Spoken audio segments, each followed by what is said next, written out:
Growing up in Arizona, myths and legends are a part of life.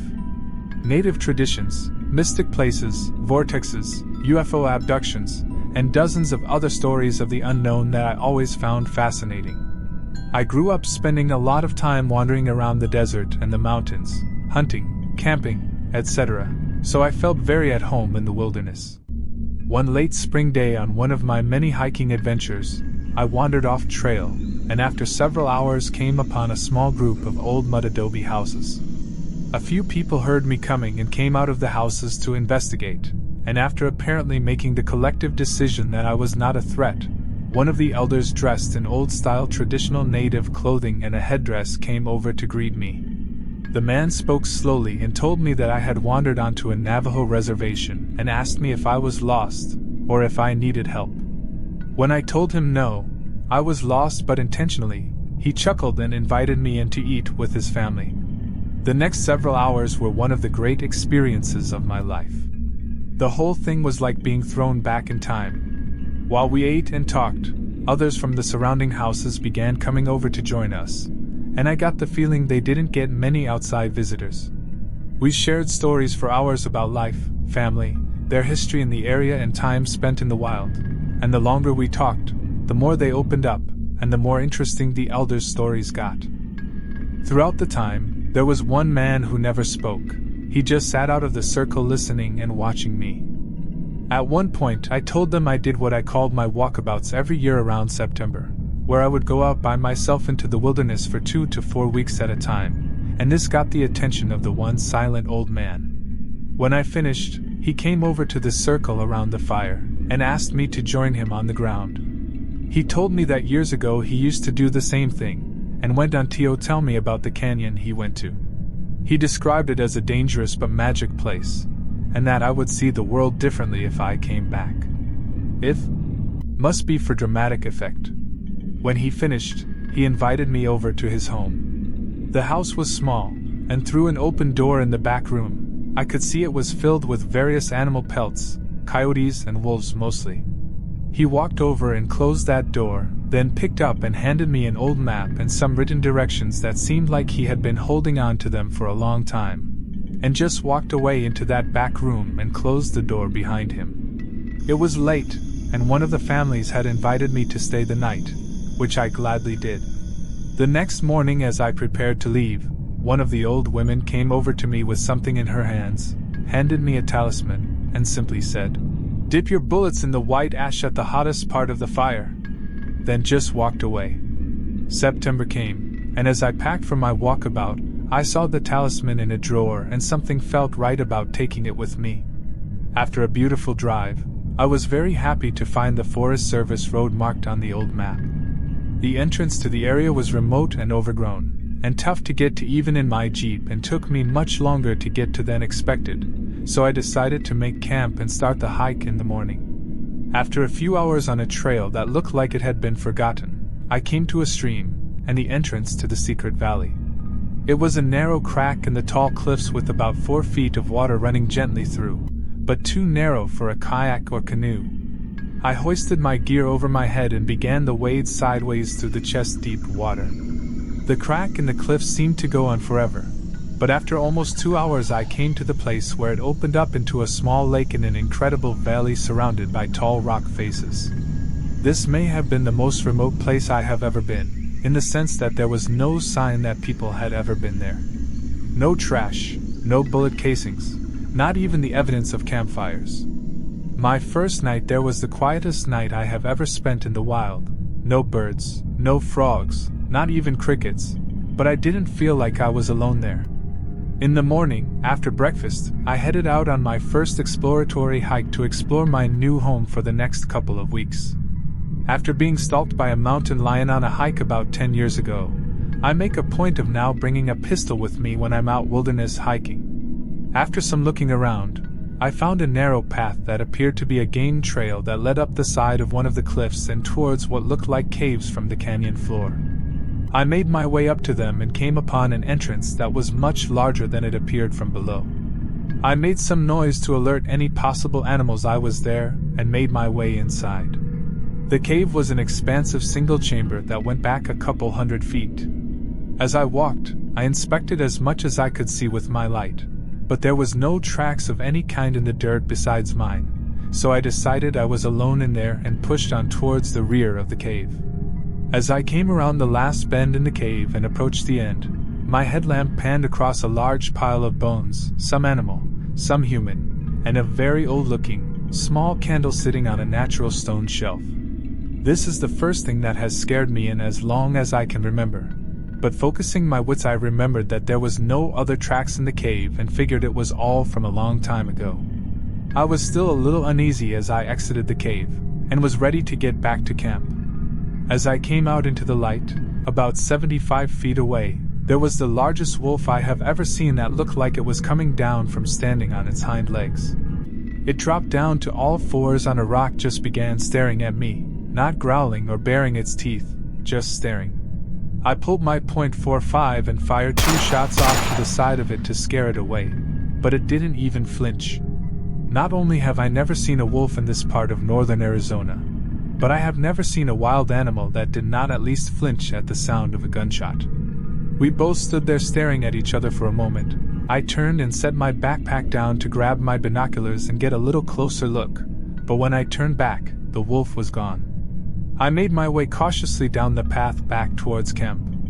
I have encountered wolves before, and usually it's not the one wolf you can see that should worry you, it's the ones you can't see, so I was extra cautious for the return trip. Back at camp, I made sure my gun was fully loaded, and got my recurve bow strung just in case the wolves came back. I have seen plenty of predatory animals on my adventures. It's a part of being in the wilderness, so I wasn't too worried. Just prepared myself the best I could and went over to the lake to go fishing.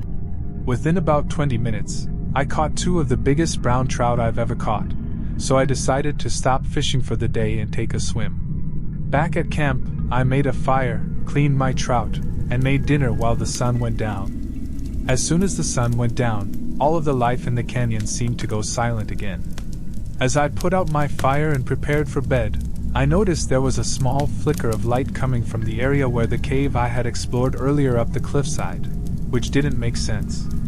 It was a moonless night, and stars don't reflect that way. It couldn't have been the candle I had seen. It was too old, and would not have burned so bright. I decided to keep my gun close and try to get some sleep. I would investigate the cave again the next day. When I woke at sunrise, there was a haze along the ground throughout the whole canyon floor. But as the sun rose, it disappeared quickly, and the area came back to life. I made my breakfast, gathered my gun and bow, and headed back up towards the cave.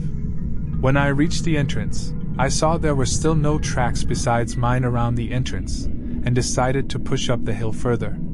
Just a little further up, I came upon the entrance to another cave, much smaller than the first one. There was a small flat landing with a large, heavily twisted juniper tree that, to my absolute surprise, had many small objects hanging from thin, old-looking ropes tied to the branches. There were bones, but there were also old things definitely made by humans, and looked like they were old Native American artifacts. Thinking I might have found the spot where the old man I met on the reservation had stayed when he was there decades ago, I went into the cave. This cave was much different from the first one. Just a few feet in, I noticed the walls were covered in what looked like ceremonial cave paintings. As I pushed further back, the cave got dramatically colder, much colder than it should have been, and the walls were completely covered with the paintings the entire way. When I reached the back of the cave, I was not prepared for what I saw. There was what looked like an old altar made of wood and bones. As I looked around, I saw that a little before the back of the cave, there was another shaft in the ceiling that went up, and on a ledge about 25 feet up sat the small figure of what appeared to be a woman. She was small and pale with her face painted white, and wearing something like a crown made of woven branches with 2 small antlers at the front. I stopped and stared for a few minutes, and the figure did not move, so I assumed that it was mummified remains from a long time ago. Not wanting to disturb a burial site, I turned to walk back out of the cave, but as I began to walk, I heard what sounded like a faint voice in an unknown, ancient language. I instinctively looked back up towards the figure, but it was gone. I was immediately terrified, and ran from the cave as fast as I could get out. but my headlamp flickered and died.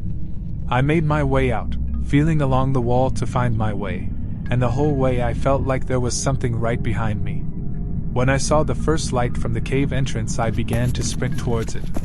Just before I made it out, I looked back and there was nothing, so I slowed down, but I could still hear the faint voice and the volume never changed. When I got outside, all the bones and artifacts hanging from the tree were gone. I ran down the path as fast as I could, headed back to my campsite by the lake.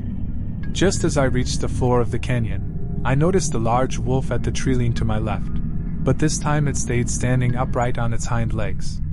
I stopped running, hoping to not initiate its predatory response to chase me, and again, it just stood there staring at me. I reached my campsite safely and immediately began packing up. It was too late in the day to make it out before dark, and I did not want to make the hike out at night with all that was going on. I moved my tent so it would back up to the canyon wall by the crack in the cliffside so I didn't have to worry about anything sneaking up behind me. I built my fire much larger and knew I wasn't going to get any sleep that night. Just as the sun was going down, I began to hear noises coming from the trees, and I felt like I was being hunted. Finally, in the last light of day, I saw the wolf slowly walking around by where the path led out of the trees, and it began to slowly walk towards me.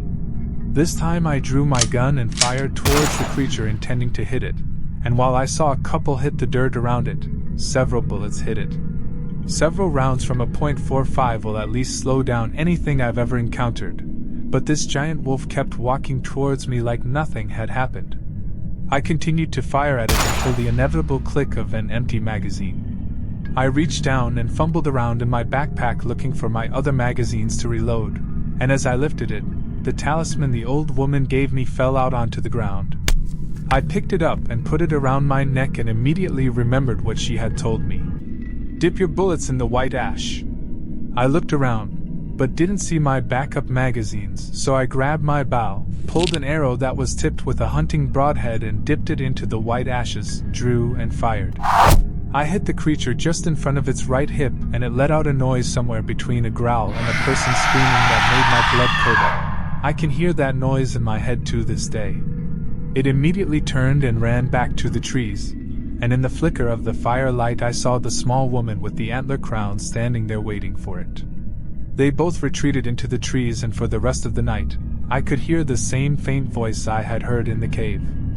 I spent the night outside of my tent, as awake as I have ever been, but I'm no longer afraid, and at dawn finished packing up so I could get out of that canyon. The next spring, I went back to the small group of houses on the Navajo reservation I had found the year before. I was wearing the talisman as a necklace, and the first person to greet me was the woman who had given it to me, and she ran up to give me a big hug. "You heard me," was all she said. I asked the group about the man who had given me the map, as I was almost desperate to talk to him about the experience I had so I could compare it to his own. They told me that he had disappeared shortly after I had visited them the first time and had not been back. Strangely, when I tried to tell them what had happened to me, no one would let me tell the story, and the oldest man there who sat in the corner kept mumbling the words, "Ye Nablushai." We all once again sat and shared other stories of life and a meal. Before I left the next morning, I found the old woman who had given me the talisman and offered it back to her. She smiled and told me I had a good heart, then just closed my hands around it, telling me to keep it to watch over my next walkabout. I went back to that small village on the reservation several times over the next 10 years or so till I moved to Oregon, but they never let me tell them what happened. I never went back to the canyon, and while curiosity sometimes gets the best of me, I don't think I ever will.